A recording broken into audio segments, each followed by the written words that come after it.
Have you ever had a dream that was too real?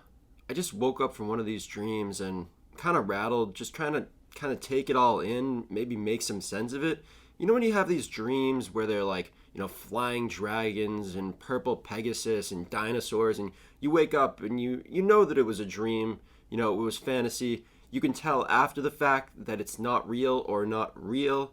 But then there are some dreams where you wake up and all of the people or the characters in this dream were people or characters in your real life right here, and all of the situations made complete sense, and it was almost kind of like it was a memory, but it wasn't a memory because, first of all, you don't remember any of this stuff, and second of all, it didn't actually happen in this life.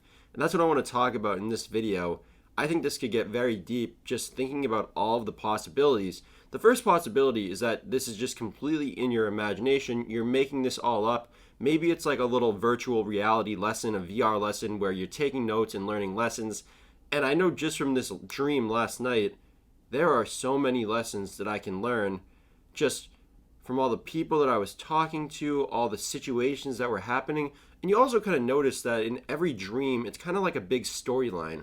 But in this dream in particular, it felt like there was like 7 storylines all going on at once. Kind of crazy to think about. But now that I think about it, in this life, this real life, there are always like infinite different storylines going on.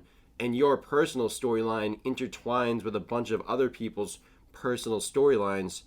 Wow, that's crazy to think about. But then on the other hand, so if you think about dream as being all in your imagination, maybe a type of memory, maybe a type of way that your brain learns, then there's something that you can learn from it, even if it's not quote unquote real.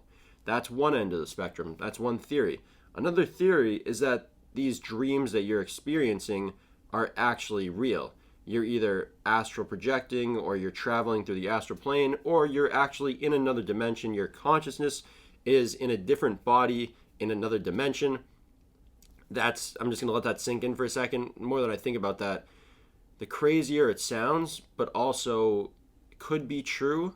I mean, I have no way of proving it one way or the other, but what I do know is that you might not be able to remember every single thing that happens in your dreams. You're not able to remember everything that happens right here, but one thing that really stays with the dream after you wake up is the emotion that you felt. And I think that's very important. You also kind of remember the people, especially if they're people that you know in real life, but you remember the emotion. You still feel the emotion, and the emotion can impact you for the rest of the day. And the emotion that I felt during this dream last night was something kind of like amazement, kind of like, I can't believe this is all happening and I'm here. And I don't know, I kind of have that same feeling right now. It's like, I can't believe all of this is happening, this whole Earth thing, and I'm here right now. It really is amazing. I really just want to take some time to share some gratitude, to just share some appreciation that the fact that I'm able to have these thoughts and express them, even if nobody's watching, even if it's just for myself to make sense of this all, because I had this dream last night and it felt way too real. And when you have people in your dreams that and you know them and it's fine, but there are some people in your dreams that you don't really know in real life. Maybe you know of them, but you know them pretty well in the dream. And that makes me think, what if we really do know everybody better than we think we do? Maybe we don't know them on a superficial level, but we know them on a very deep subconscious level. Wow. That is, whew. Oh my gosh. This is some deep thoughts to start the morning at 9:06 a.m. Jeez. Thank you for tuning in. Multidimensionally, I really do think that's what it is. It's kind of like this multi-dimensional playing field, kind of this 4th dimension. Maybe you even go in the 5th dimension when you're dreaming, when you're sleeping. Oh. But then that also makes me think, if dreamland is real, say you're sleeping for 8 hours and you're dreaming for 4 of it, in dreamland, how does the time differ from Earthland or real land or this land?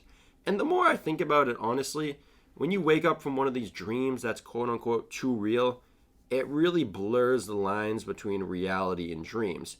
And I know some people don't really like to hear that. They don't like to think about how dreams could be real, or how this earth reality, whatever you want to call it, this real life could be a dream, but they're way more similar than they are separate. Now, I want to share my opinions on this because I think that this is kind of the conclusion I've come to. Obviously, this is pending. This could change as I experience more dreams and I meditate more and read more, but I kind of think about them not as two separate things, your dreams and your real life. I kind of think about them as, what's it called, like pendulums, or kind of like the scales of truth. And in the middle is where you have unconsciousness or rest.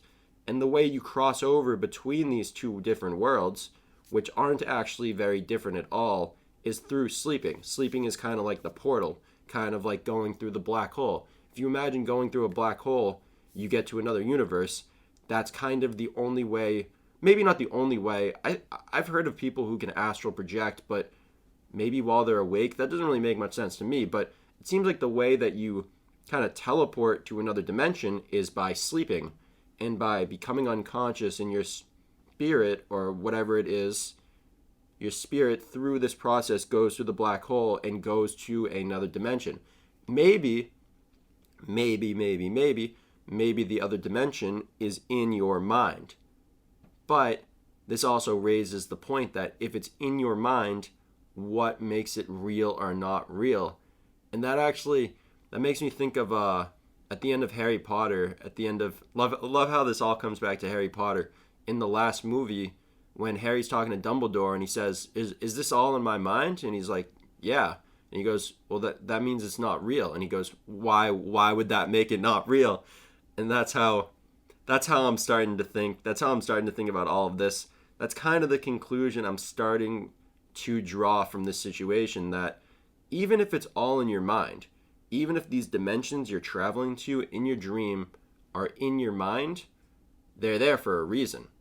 Nature doesn't just burn calories to burn calories. They're there for a reason, either to experience more, play, and learn, or it's really all just a learning lesson. It's all to make you remember more stuff. It's all to show you different possible realities so you can choose the one that you really want, or it's maybe just to show you the feeling of emotion that you want to have for this entire day.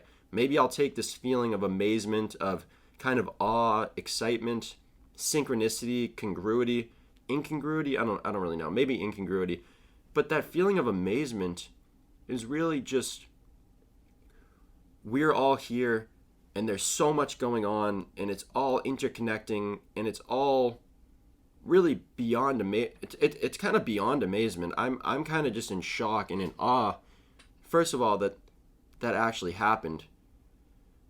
And that's another thing. People could say that, no, it didn't actually happen. It just happened in your mind. Well, what's happening right now? Is this not happening in your mind? Oh, no. Is this not happening in your mind? Is this not happening in my mind? Is this not happening in both of our minds at the same time, creating one mega mind or a mastermind or a super mind? I like that because now think about this from another perspective. Are the characters in your dreams real? Do the characters in your dreams have free will, or are you controlling them all with your mind? Wow. Because think about this. In this real life, we like to think about everybody else as being real, everybody else has free will. So why would that be any different in your dreams? At least to me, from my experience to, talking to people in dreams, mostly when you communicate with people in dreams, it seems to be telepathic, kind of able to telepathically communicate, which is why it makes me think it's something going on up here. But do you think that those people are real? I've kind of gotten to the point where I do think that they're real. I do think that maybe, I know this is crazy to think about, but maybe these are multi-dimensional versions of yourself, multi-dimensional versions of other people.